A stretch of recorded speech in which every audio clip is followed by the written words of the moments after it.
Alrighty, everyone. So, hi, Ben here. I I'm testing this out. Tell me if the OBS settings are good. If you can't hear me, just turn up the volume. I'm gonna work on getting OBS and my microphone settings just right, so that maybe I can do. Maybe I can use more of an actual use a face cam for these. And yes, I am setting everything on a second monitor. It's about here, so if I don't look directly at the camera, that explains that, okay? This allows me to see what I'm recording as well as what's going on this screen. So I decided to go to the latest poll tabs, and I really don't like public policy polling. I'm not a big fan of Rasmussen either, but I include both because I think both are equally biased, just in different directions. And here's why.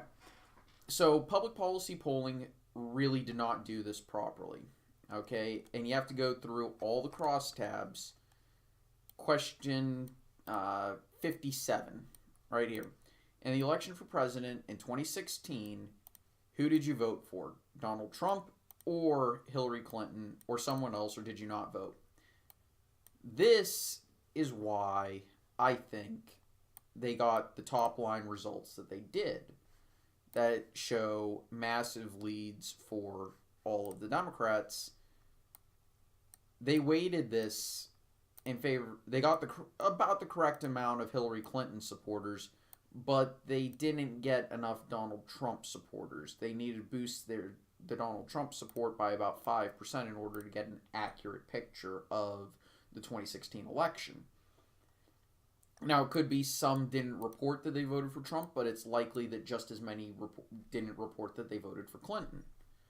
Other than that, their demographics seem on point. They've got about the right amount of African Americans, about the right amount of white people, about the right amount of... Maybe they could boost the Hispanic numbers up a little bit, but it's kind of hard to see where those would come from. 21, yeah, it's a little bit weird to see where that would come from. I think they have a bit too many in the 18 to 29 demographic, but that's excusable. They're starting to include internet polling as well, which I think is going to favor Democrats a little bit more than phone polling, which is probably split between cell phone and landline appropriately, I would assume. And then they give a 9-point boost to the Democrats, which is just not accurate at all. There's about maybe 3 to 4% more Democrats in the nation, and if you include leans, it's pretty much dead even. So I think this is another poor representation. Of course, Rasmussen, again, is biased towards Republicans in a similar manner. So I'm not trying to just pick on public policy polling, but they get a B rating, whereas Rasmussen, for pretty much being biased in the opposite direction, about a similar amount, gets only a C+.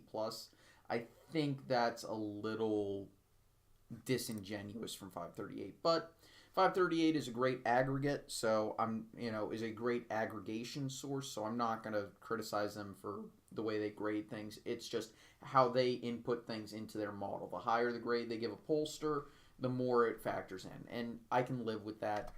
They have their model, I have mine.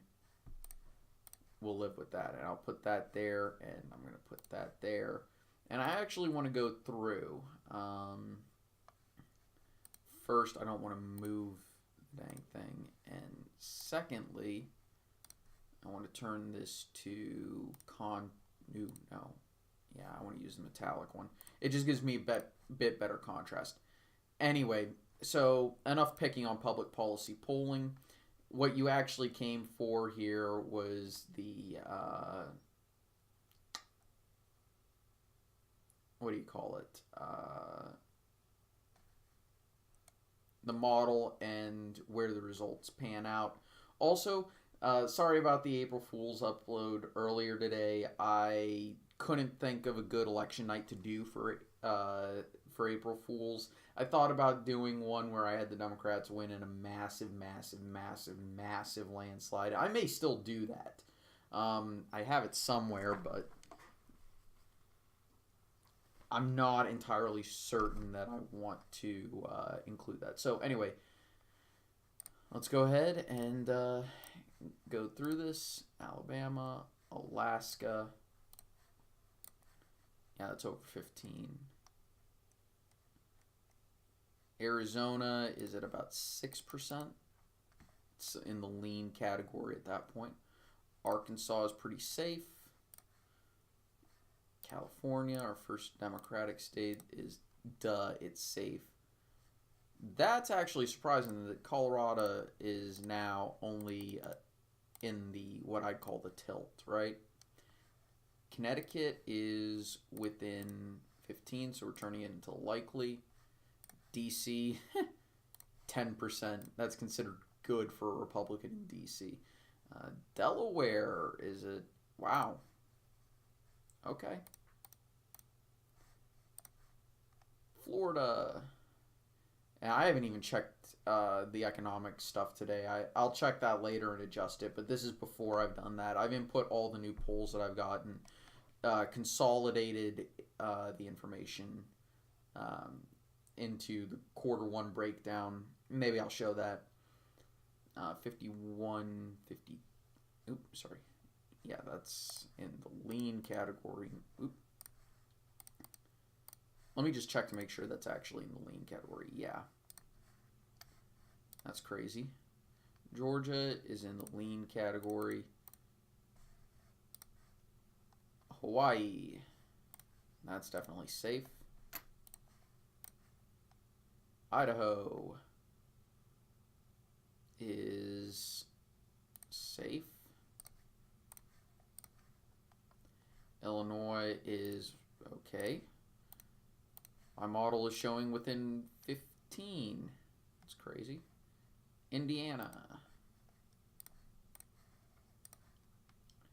Iowa. And I think part of that's just because we don't have a lot of polling data just yet, and my model is still projecting out to election year. I realize that that's kind of what factoring in fundamentals heavily does, is it turns it into more of a projection, assuming that polling data is not super accurate at this very moment. And it probably isn't perfectly accurate, but it's definitely within 3 or 4 percentage points. Iowa. That's 12%, a little bit under 12%, but it's still over 10. So Kansas, well, that was safe. I don't think there was ever going to be an argument there. Kentucky, same thing. Louisiana, same thing. Maine is within a percentage point. And I'm going to assume that's that. I may even, yeah. Maryland.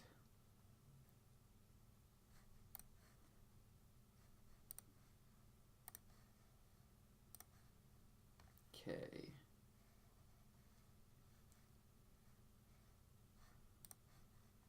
I think we can all agree Maryland will be safe.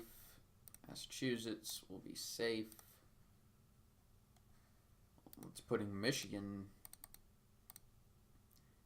I think that automatically tells you who my model thinks should win right now. Minnesota is well within 1%.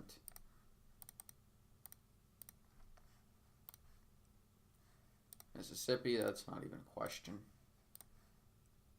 Missouri, not even a question. Montana, not even a question.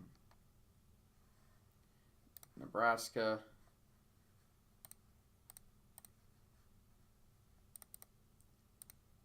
and I'm actually going to assume that because it's 60-35, that's wide enough to where I would consider it. Okay, wow. Okay, there's Nevada. New Hampshire looks like a flip.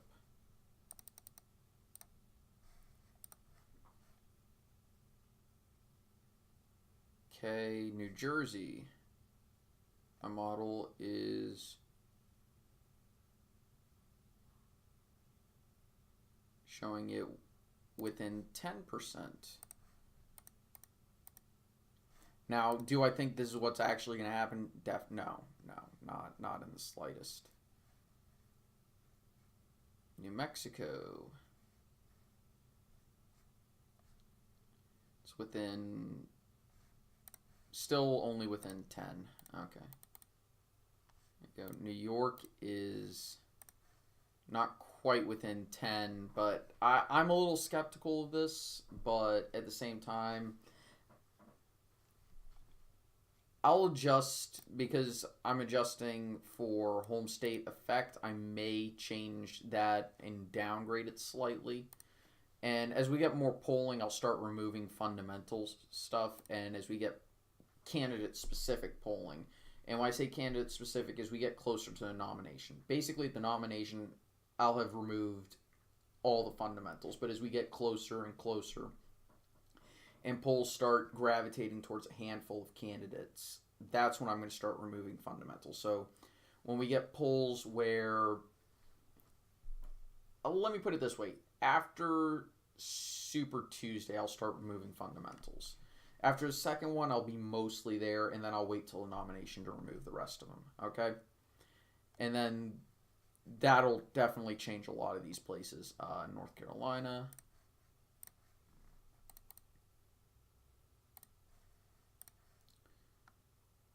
No, that's actually, yeah, okay. North Dakota. Don't think we ever had to question that. Ohio, that's over 10, so. Oklahoma, I don't think that's a real question. Oregon, within 10, okay. Pennsylvania. Oops. Still within 5, it looks like, yeah. Rhode Island is still outside of that 10.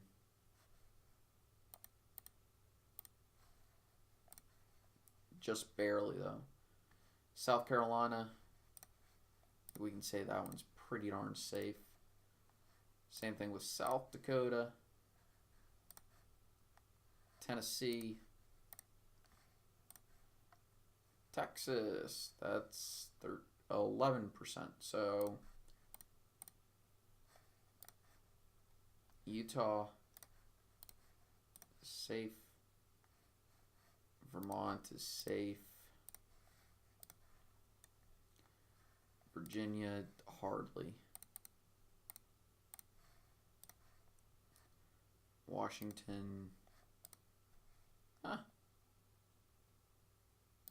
Okay. West Virginia, I don't think we ever really had to question that one. Wyoming's also going to be safe. And then what exactly is the margin there? Okay.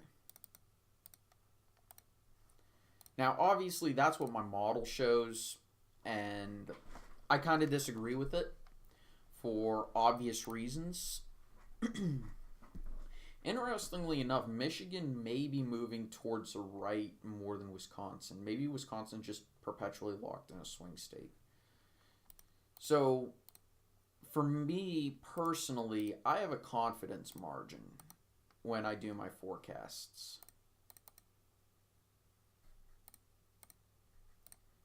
And the darker the shade, the more confident I am in my prediction of that state.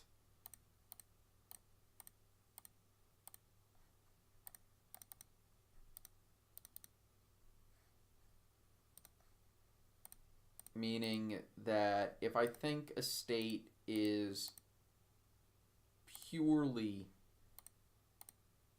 in one area, I have a lot of confidence that it's going to be in that area. And tilts are states that I consider true toss-ups, but I don't want to categorize as toss up. Like, I don't want to have any toss ups in my map. There we go. So this is currently what my personal map looks like. As you can see, it's a lot narrower than the my model's map, and this is because I'm still skeptical of my model for a lot of reasons. I don't think it's perfect.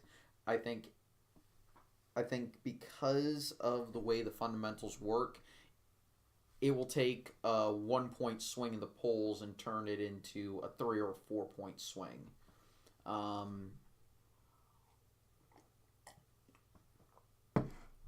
And this far out in 2019, that's perfectly acceptable. It's even perfectly understandable.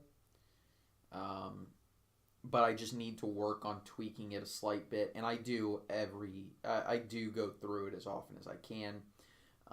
Anyway, thank y'all for watching. I hope you enjoyed. I'll see you guys next time. Take it easy. Bye.